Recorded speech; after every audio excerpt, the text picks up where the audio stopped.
Ahli dan analis geostrategi dan ekonomi dari Yordania, Insinyur Muhammad Abbas Hadadin memberikan analisisnya soal kengototan Israel mempertahankan kendali atas koridor Philadelphia.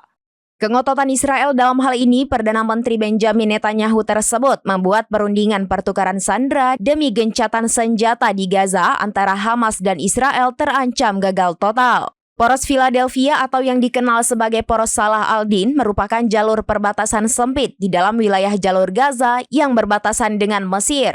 Hadadin menilai Israel ngotot mempertahankan kendali koridor Philadelphia karena berencana untuk mencapai dua tujuan.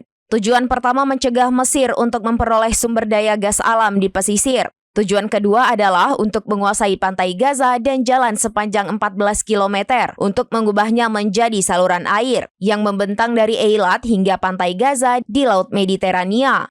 Menurut dia, ini adalah dua tujuan strategis yang tidak dideklarasikan dari Perang Gaza.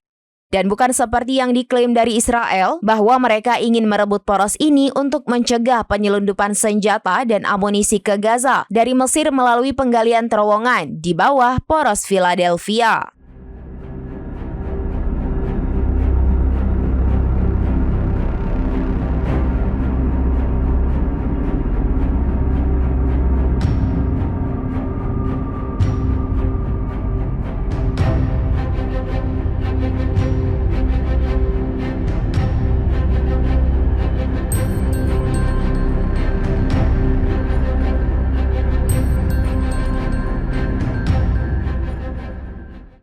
Demikian informasi terkini Syederalun, saksikan terus informasi lainnya. Jangan lupa like dan share seluruh akun serabinews.com.